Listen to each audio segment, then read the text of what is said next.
Welcome to this video. I hope you'll like seeing the transformation of stately trees to beautiful floors, both in pictures and in video format, encompassing over 4 years. My sister, Dad, and I planted the oaks in the late 1970s, making them around 40 years old when they were cut. The maples were on the property when we moved here in 1967, so these were really some pretty old trees. I'm glad I was careful to save this oak sapling. This is what it looks like today.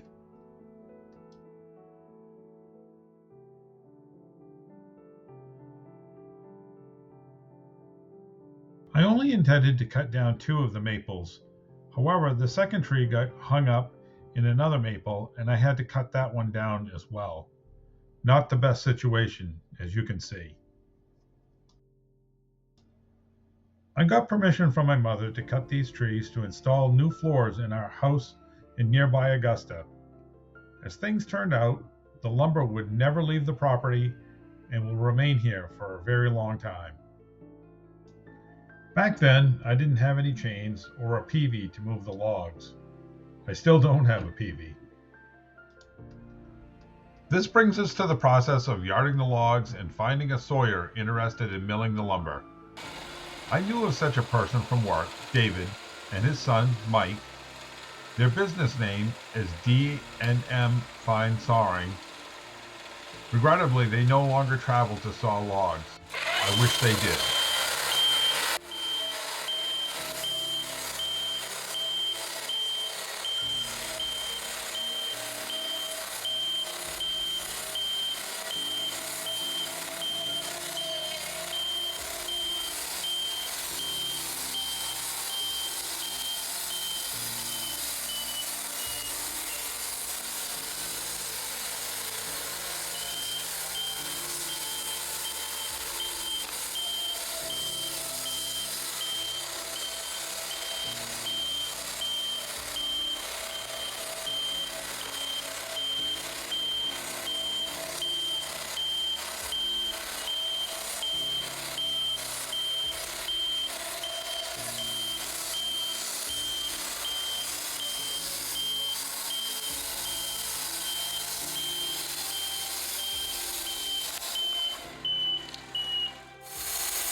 And this is how that lumber sat for over 3 years until this happened. I'll put this picture back in later, just for a compare and contrast. Here are some pictures from the first few passes through the planer. I would do this for a full day sometimes, each piece going through 2 times on each side. Here are some pictures of my setup using pipe staging to make it easier on my back.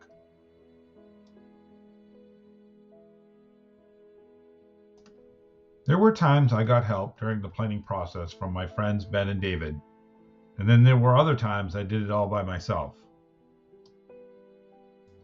How many of you track the numbers of steps in a day? These 2 pictures show how many I would get going back and forth passing these boards through the planer. I got about 20 bucket loads of shavings from the planer. None of these trees went to waste. Here you can see the shavings around my blueberry bushes. Here is the sawdust from the sawmill. This was to establish a new row of raspberries. Other aspects of the remodeling were moving to the finished stages. This allowed me to bring the lumber inside along with all my tools. My friend David helped me again. First the maple on the first floor, and then the oak on the second. I had been concerned how I would make the edges and ends of each board. The general contractor had seen a technique in Pennsylvania the Amish used by making a slightly beveled edge. Using my joiner, setting the angle to 12 degrees, I created the bevel and a true straight edge, which made the next step much easier. My sister, now an engineer with lots of production experience, recommended I have standard widths of boards in advance. I accomplished that step on my table saw, also setting the angle at 12 degrees. And using an 80-tooth carbide blade, I now had two beveled edges with standard widths. Here you can see the maple boards on the right, and they're all separated by width. The pictures I have from the maple flooring are of poor quality. Try to get a sense of the process by looking at them. More detail later with the oak floor.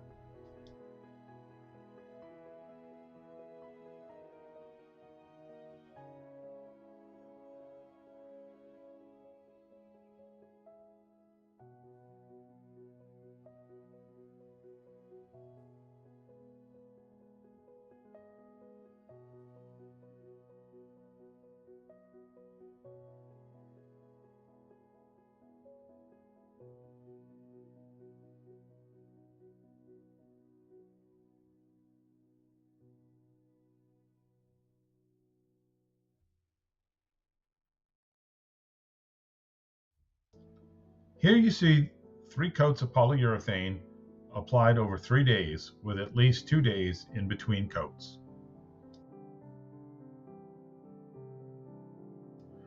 Let's go into more detail with the explanation on how I started the big room. I used the same type of logic when I did the other floor. I started up against this wall and perpendicular to the stairs. With each successive run of flooring, I had to make sure that I had enough to get from one end of the room to the other in that particular width board. Only one time did I make that mistake. I was able to adjust for this, and you can see it in this picture. The piece at the top of the stairs was the most complicated. It needed to be wide enough to overhang the step, and that edge had to be rounded to match the other stairs, plus all the cutouts you see.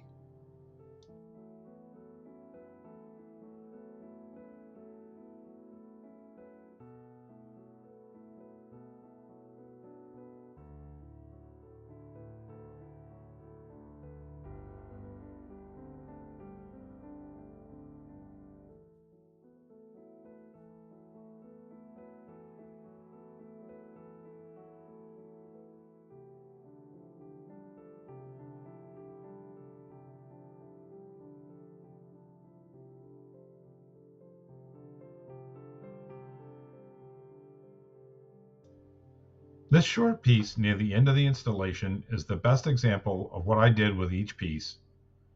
I would cut a beveled end 12 degrees and then maximize the length of the board, given the floor joists were 16 inches on center.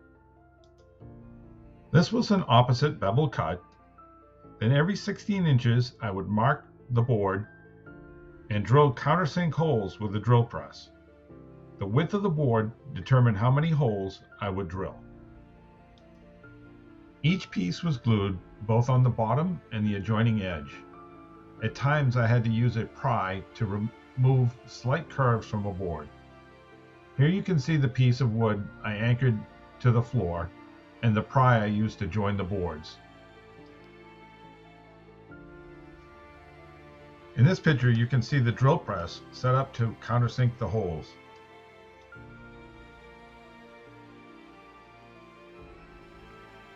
Looking through my files to put this video together, I couldn't find anything that with the drill press setup, and my drill press is tucked away in the back corner of the garage. So I am just going to show you a couple of tools that I used, or bits, and this is the countersink bit, and I could adjust the depth of the actual drill bit using this set screw. And then I think most people are familiar with a countersink and how it leaves a beveled head beveled area for the screw head. So I would use this, and as I described in the narrative previously, but this one I don't think too many people have seen. I certainly hadn't seen this before, and I purchased one of these, and when I did the maple flooring, it dulled pretty quickly, as it did also with the oak. And then I went and purchased a second one, and until I realized that these points can actually be sharpened, and so I did that from there on in. And so what you would do is you could set your depth of the on the drill press, however deep you wanted to go into a block, and it would cut out a space. So, and here's some leftover from the oak flooring, and what I would do is just bring these ends, these are scrap boards from the flooring, along with me, and then take a flathead screwdriver and just pop these out. And it really didn't matter if they came out all that great, because I sanded them even with the floor, as you've already seen. So I hope that gives a little bit more insight into how that happened. And you can also see here on this piece the 12 degree bevel going. This would be the end, because there's the end grain, and there's so this would butt up against the previous piece of flooring. Hope that helps.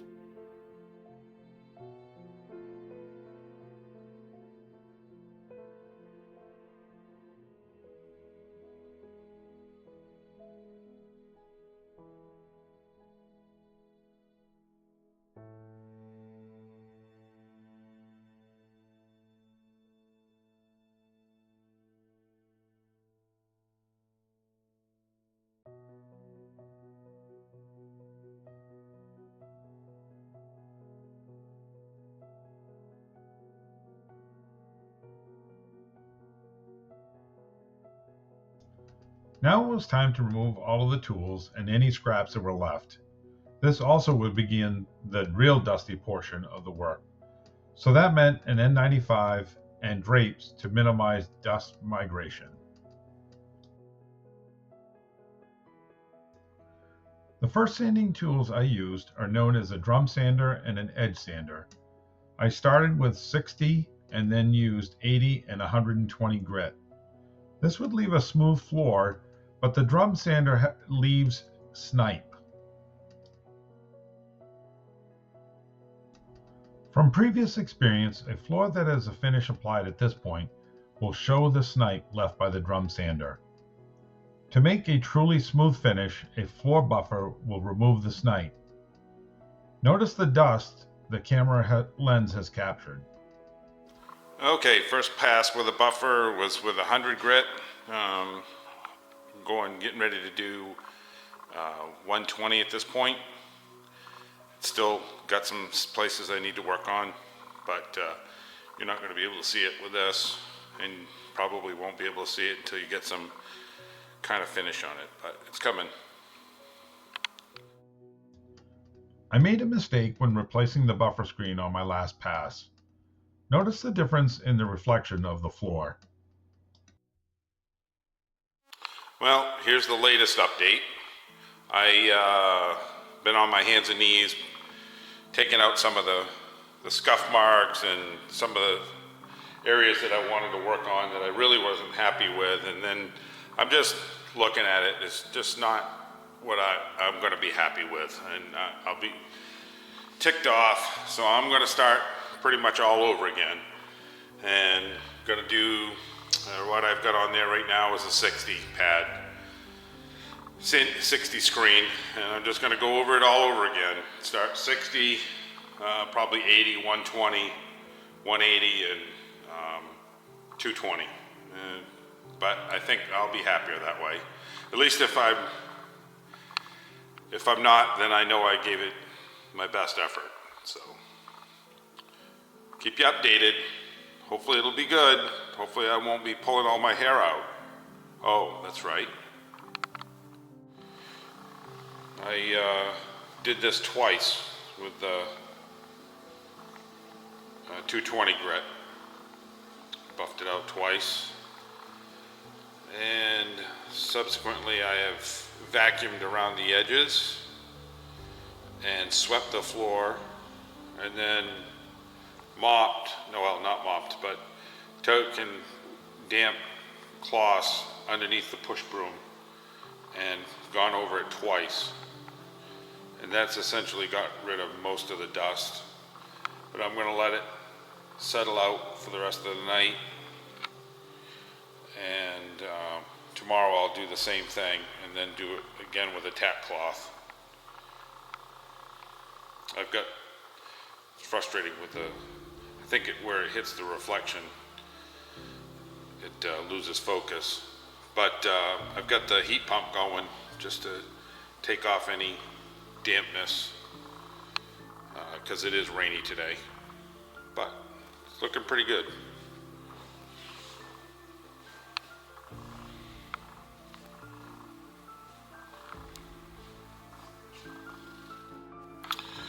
Good morning, and it's about 5:40 Sunday morning, and because I wanted to go to the flea market today. I'm doing this so I can get a coat of shellac on, and when I come back I'll be able to put a coat of polyurethane on. I can only take a couple of seconds here because this stuff is absorbing really quickly into the wood, but I did start in this further corner, figured it out, and I have to keep going back to the beginning of the because it dries. If I started the next row down where I just finished, this would be too dry. So this is a quick process, but it's looking really nice. You can pick up the nice reflection there from the window. You can see how it diffuses on the natural wood, but I'm going to take a couple of quick pictures. I also threw a shop light over there just to give me some extra light, but I think it's looking pretty nice. Oh, well, it's 7:07, and I went and checked the time that I did the first video with the first pass, and that was 6:35. So I did this whole floor in a half an hour, and I did finish up over there. I had never applied a floor finish with a roller before. Due to the large size and that the polyurethane dried quickly, I needed to use this method. I had watched the company that refinished the main part of the house do it this way, and I liked the way it turned out. What do you think?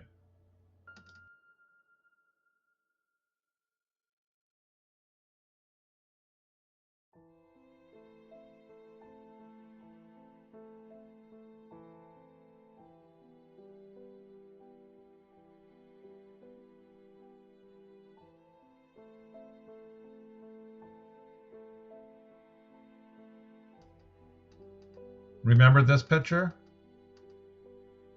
Here are the stairs. This wall no longer exists. And here is the wall where I started the floor.